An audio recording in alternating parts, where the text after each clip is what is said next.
James मंडली, hallelujah, praise the Lord.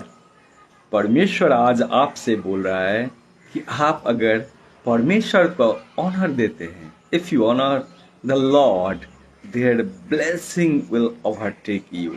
अगर आप परमेश्वर को प्रथम स्थान देते हैं अपने घर में, आप परमेश्वर को ही, उनके वचन को ही अपने जीवन में प्रथम स्थान देते हैं, ना तो आप लेफ्ट जाते हैं, ना तो आप राइट जाते हैं, स्ट्रेट जाते हैं, तो आपके जीवन में जो भी समस्या है या जो भी डिमांड है, मे बी आप नौकरी चाह रहे हैं, एक बहुत ही अच्छी नौकरी, मे बी आप अपना बिजनेस खड़ा करना चाह रहे हैं, आपकी स्वास्थ्य बहुत दिनों से ऐसे ही पड़ी हुई है, लंबी बीमारी जो लाइलाज बीमारी है, डॉक्टर भी बोल चुका है कि नहीं ठीक होगा। अगर आप उससे पीड़ित है, या आपको अपना लैंड चाहिए, जमीन चाहिए जिस पे आप अपना घर बनाना चाहते हैं, या नहीं तो आपकी अपनी चमचमाहट गाड़ी चाहिए, ये स्कूटी चाहिए, बाइक चाहिए, नौकरी चाहिए, जो भी आप अपनी स्कूल कॉलेज में अच्छा रिजल्ट लाना चाहते हैं आपकी टॉप करे अपनी क्लास में, चाहते हैं कि आप अपने सेक्शन में टॉप करे, आप गोल्ड मेडलिस्ट हो जाए, अगर आपकी इच्छा है, तो आज परमेश्वर आपसे बोल रहा है कि आप परमेश्वर को ही ऑनर दें। क्योंकि परमेश्वर ने वचन, आप जाएंगे नीति वचन प्रोवर्ब्स 13 वर्स 22 में क्लियरली बोला है कि जो धर्मी होता है उनकी जो धन संपत्ति होती है, यानी धन संपत्ति, उसके पास जो हाउस होता है, जो घर होता है, या उनके पास जो गाड़ी होती है, उनके पास जो भी संपत्ति होती है, वो उनके पुरखा, यानी आने वाले जो भी वंश है, आने वाले जितने भी वंश है, नाती पोता बोला हुआ है, वो सारे लोग उसका उपयोग करता है। लेकिन जो अधर्मी होता है, उसकी जो धन संपत्ति जो वो संचय करके रखता है ना, वो धर्मियों के काम आता है। यानी उनकी जो धन संपत्ति है, वो धर्मी के घर में ट्रांसफर हो जाता है। तो आप बोलेंगे क्या मेरे घर में ट्रांसफर होगा? यस। देखिए, जब आप डिट्रोन या एक्जिलिसियस में जाएंगे, सबोपदेशक में जाएंगे, परमेश्वर ने वचन 1:9 में क्लियरली बोला है, सबोपदेशक 1 वर्स 9 में, कि इस पृथ्वी पे nothing is new under the sun. इस सूरज के नीचे, यानी इस पृथ्वी पे कोई भी चीज नई नहीं है। जिस चीज को हम लोग नया बोलते हैं ना, जैसे मेरी नई घर हो गई है, नया कार हो गया है, नई नौकरी मिल गई है, फिर से बीमारी चली गई है, मैं नए तरह तरो ताजा हो गया हूँ, मेरी फिर से बिजनेस खड़ी हो गई है, मेरी नई बिजनेस, जिसको हम लोग नई बोलते हैं ना, वो एक्चुअली में नई नहीं होती है। वो जो आपने प्रोवर्ब्स 13 वर्स 22 में सुना है कि अधर्मी का जो संचय किया हुआ था, अधर्मी जिसको परमेश्वर दिए रहता है पहले, लेकिन अधर्म के काम के कारण से वो उसको ऑनर नहीं दे पाता है। परमेश्वर के ब्लेसिंग को ऑनर देना, परमेश्वर की जो गिफ्ट है उसको ऑनर देना ही परमेश्वर का ऑनर देना है। उसको वो रख नहीं पाता है, सही तरीका से उसको चला नहीं पाता है, सही तरीका से उसको रेस्पेक्ट नहीं कर पाता है। परमेश्वर ने बोला है तो मैं उसके धन संपत्ति, नौकरी चाकरी, बिजनेस, उनके घर, उनके गाड़ी, सबको एक धर्मी के घर में ट्रांसफर करने वाला हूँ। इसलिए आज आपके लिए बहुत ही गुड न्यूज़ है, और गुड न्यूज़ ये है कि वो सारा कुछ आपके घर में ट्रांसफर होने वाला है। हो सकता है आप लंबे समय से स्ट्रगल कर रहे हैं इस उम्मीद से कि परमेश्वर मुझे देगा। यस, आने वाला है। परमेश्वर अधर्मी के जीवन से वो हटाता है और धर्मी के जीवन में वो ट्रांसफर करता है। इसीलिए आपको घबराने की कोई ज़रूरत नहीं है। परमेश्वर का शांति आपके साथ है, और हमेशा डिग करते रहिए, खोदते रहिए।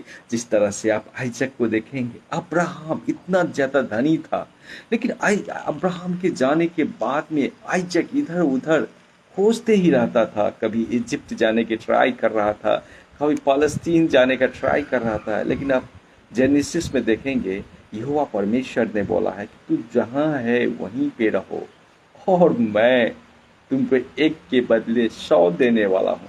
वो जहाँ था वहीं पे रहा और उनकी जो भी फसल थी एक के बदले 100 दिया। क्या आप ऐसा सोच रहे हैं कि वो जो एक के बदले 100 दिया वो क्या ऊपर से परमेश्वर ने एक्स्ट्रा दिया या अलग से पृथ्वी पे लाया? नो, वचन में बोला है nothing is new under the sun, यानी वो जो परमेश्वर ने दिया वो किसी और अधर्मी के घर में था, किसी और अधर्मी के घर में था, वहां से निकाल करके परमेश्वर ने आइजक के जीवन में दिया।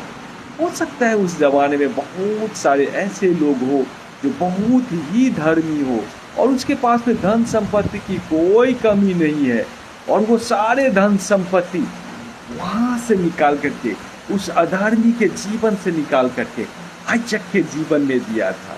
तो आपके साथ भी सेम वही होने वाला है, क्योंकि आप अगर सोचते हैं कि मेरे जीवन में मैं परमेश्वर से प्रार्थना करता हूँ, दिन रात उनकी सेवा करता हूँ, उनको ही अपना परमेश्वर माना है, उन्हें ही अपना प्रथम स्थान दिया है, वही मेरा रेफ्यूज है, वही मेरा फोर्ट्रेस है, आपको डरने की जरूरत नहीं है। आपकी ब्लेसिंग आपके जीवन में आ रही है। परमेश्वर ने बोला है कि तुम्हारी जो भी डिमांड है with prayer and request, submit your request in front of me, before me. आपकी जो भी प्रार्थना है, जो भी आपकी मांगे हैं, धन्यवाद और प्रार्थना के साथ परमेश्वर के सामने ही उपस्थित किया जाए। जिस तरह से आप कोई ऑफिस में, जैसे आपको रोड की ज़रूरत पड़ेगी या नहीं तो आपको कोई भी डॉक्यूमेंट की ज़रूरत पड़ती है, तो आप क्या करते हैं, रेस्पेक्टिव ऑफिस में, जैसे इलेक्ट्रिसिटी में आपको कनेक्शन की ज़रूरत है, घर में इलेक्ट्रिसिटी का कनेक्शन की ज़रूरत है, तो आप क्या करते हैं, आप सिंपली एक एप्लीकेशन रेस्पेक्टिव ऑफिस में पुट अप करते हैं और आपकी जब नंबर आती है, क्योंकि वो एप्लीकेशन नंबर वाइज आता है, जो फर्स्ट आता है वो फर्स्ट पाएगा, जो लास्ट आएगा वो लास्ट पाएगा। जब आपकी नंबर आती है तो आपके घर में इंस्पेक्शन करने के लिए ऑफिसर आता है या स्टाफ आता है। परमेश्वर के भी घर में परमेश्वर ने क्लियरली वचन में बोला है कि तुम्हारी प्रार्थना और रिक्वेस्ट के साथ तुम्हारी अपनी मांग को मेरे ही सामने उपस्थित रहो। जब आप प्रार्थना रिक्वेस्ट के साथ अपनी मांग को परमेश्वर के सामने आप देते हैं तो परमेश्वर के ऑफिस में, परमेश्वर के राज्य में, परमेश्वर के पास आपकी डिमांड चली गई है और वो डिमांड क्रिएट हो गई है। अब जब जो अधर्मी इस संसार में है, जिसको परमेश्वर ने दिया था लेकिन वो उसको रेस्पेक्ट नहीं करता है, उसको उस धन संपत्ति का ऑनर नहीं कर रहा है, जब वहाँ से हटेगा तो आपका जब नंबर आएगा, आपका नंबर आते ही परमेश्वर आपके जीवन में वो सारा कुछ दे देगा। इसलिए तो बहुत सारे लोग सरप्राइज हो जाता है, बहुत सारे लोग गवाही देना शुरू कर देता है कि पता नहीं, अरे कैसे आ गया, मैं सोचा भी नहीं था कि इतना ज़्यादा आशीष मेरे जीवन में आएगा, मैं तो सोचा भी नहीं था। यस, आप नहीं सोचते हैं, लेकिन परमेश्वर आपके लिए दिन रात सोचते रहता है। परमेश्वर आपके लिए दिन रात सोचते रहता है कि उनकी रिक्वेस्ट, उनकी मांग को, उनकी प्रार्थना को कैसे पूरा किया जाए। जब आप प्रकाशित वाक्य में जाएंगे तो प्रकाशित वाक्य में आप देखेंगे जब एंजल्स, जब स्वर्गदूत परमेश्वर के सामने प्रार्थना कर रहा था ना, तो अचानक से सन्नाटा छा गया। क्यों? लिखा है कि एक प्रार्थना पृथ्वी से आया था। इसलिए जब आपकी प्रार्थना पृथ्वी से जाता है ना, जब आप प्रार्थना करते हैं ना, तो सारा एंजल्स आपकी प्रार्थना को पूरा करने के लिए अपने सारे काम को छोड़ देता है और आपकी प्रार्थना कैसे पूरी हो वो पूरी करने के लिए लग जाता है। इसलिए सच्चे मन से, सच्चे हृदय से परमेश्वर ने बोला है, तुम अपने जब आप व्यवस्था विवरण में जाएंगे, तुम अपने परमेश्वर को सारे मन से, सारे तन से, सारे बल से, सारे हृदय से प्यार करो। जब आप ऐसे परमेश्वर से प्यार करेंगे ना, उनसे प्रार्थना करेंगे ना, स्वर्ग में सन्नाटा छा जाएगा, स्वर्ग में सन्नाटा छा जाएगा और सारे लोग आपके प्रार्थना को पूरा करने में लग जाएगा। और वही जो परमेश्वर ने बोला है सबोपदेशक 1:9 में, nothing is new under the sun, सूरज के नीचे कुछ भी नहीं है।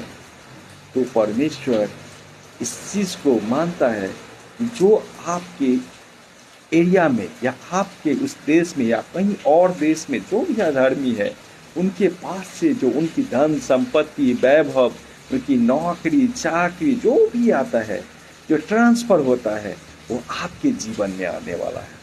मैं 2 दिन आगे ही मेरे एक फ्रेंड बोल रहा था, उनका एक फ्रेंड है, मेरे डिपार्टमेंट में काम करते हैं, वो बोल रहे थे कि मेरा एक फ्रेंड था, बहुत ही इंटेलिजेंट था, परमेश्वर ने उसे एक एसआई का नौकरी दिया, सब इंस्पेक्टर बना पुलिस डिपार्टमेंट में। लेकिन वो पुलिस डिपार्टमेंट में सब इंस्पेक्टर जब से बना, वो इतना ड्रिंक करता था, ड्रग्स लेता था, उस पोस्ट एंड पावर को ऑनर नहीं कर पाया। फाइनली लगता है कि उस डिपार्टमेंट ने उसे निकाल दिया नौकरी से। जब वो निकाल दिया नौकरी से, फिर वो एक कॉन्ट्रेक्चुअल स्टाफ के रूप में भी स्कूल में काम करने लगा, ऑनर नहीं देता था ना। और फिर जाकर के फाइनली उनका डेथ हुआ लास्ट वीक ही। वो बोल रहे थे, उनके फ्यूनरल में जाने से पहले उनका फ्रेंड बोल रहा था काफ़ी दुख है, सारे फ्रेंड लोग आ रहा है। तो जो वो लड़का जिसको सब इंस्पेक्टर की नौकरी मिली थी ना, वो वहाँ से छोड़ा, नेचुरली वो नौकरी किसी और को हाथ में गया होगा। तो जो परमेश्वर बोलता है वचन में, वो ध्रुव सत्य है, क्योंकि भजन संहिता 138 के 2 में परमेश्वर ने बोला है कि जो मैं बोलता हूँ, यानी मेरी जो वचन है, मैं अपने से ज़्यादा अपने वचन को प्रधानता देता हूँ। तो आपके जीवन में अगर हो सकता है आप स्ट्रगल कर रहे हैं, आप एक नौकरी के लिए स्ट्रगल कर रहे हो, परमेश्वर कब देगा? डी खोदते रहिए, परमेश्वर के टिक टिक टिक टिक करते रहिए, मेरी डिमांड परमेश्वर, और लगे रहिए। आप एक बिजनेस करना चाहते हैं, लगे रहिए, परमेश्वर को ही बोलते रहिए। Submit your request with prayer and thanks giving, submit करते ही रहिए, लगे रहिए।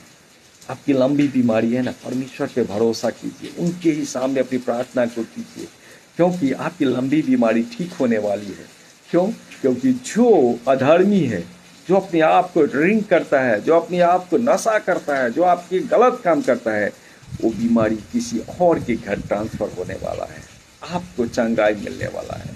देखिए, वेरी सॉरी टू से कि परमेश्वर बोलता है कि आपको भी लगता है कि मेरी बीमारी किसी और को क्यों ट्रांसफ़र हो। That is the rule under the law. परमेश्वर के यही तो नियम है। और परमेश्वर अपने से ज़्यादा वचन की प्रधानता देता है, क्योंकि परमेश्वर का वचन ही परमेश्वर था। यूहन्ना 1:1 में जाएंगे, और वही देहधारी हुआ, और वही देहधारी बन करके फिर से प्रभु यीशु के रूप में आया। इसीलिए जो वचन है वो रहेगा ही। जब आप गलत काम करेंगे, जब आप पाप करेंगे, तो उनका फल तो वही मिलेगा ना। परमेश्वर वचन में बोला है याकूब में, जो अधर्मी है वो दुष्ट आत्मा के खेमे का है, यानी उसके दल का है, और जो धर्मी है वो मेरे दल का है। तो आपको परमेश्वर का दल का बनना है। और आप अधर्मी रहेंगे, बोलेंगे ये नहीं होगा, कभी नहीं होगा। जो परमेश्वर का वचन है वो हमेशा पूरा होगा। इसीलिए धर्म के काम कीजिए, आपकी लंबी बीमारी ठीक होने वाली है। आपके घर, आप अपना घर चाहते हैं, आपका घर आने ही वाला है। और आप अपनी गाड़ी चमचमाहट सी गाड़ी मेरी हो, प्रार्थना रिक्वेस्ट के साथ परमेश्वर के पास ही सबमिट कीजिए, वो आपके जीवन में आने वाला है। क्योंकि परमेश्वर ने बोला है, those who honour the Lord their blessing will overtake him. परमेश्वर का ब्लेसिंग है ना, आपको ओवरटेक करने वाला है, आपके जीवन में आने ही वाला है। आप परमेश्वर को ऑनर देते रहिए, उसे ही प्रथम स्थान देते रहिए। अपने घर में प्रार्थना रिक्वेस्ट कभी मत छोड़िए। दिन रात अपने घर में मॉर्निंग इवनिंग जब भी समय मिले अपनी फैमिली के साथ प्रार्थना करते रहिए। परमेश्वर का ब्लेसिंग आपकी फैमिली को ओवरटेक करने वाला है। आमीन, हालेलुया।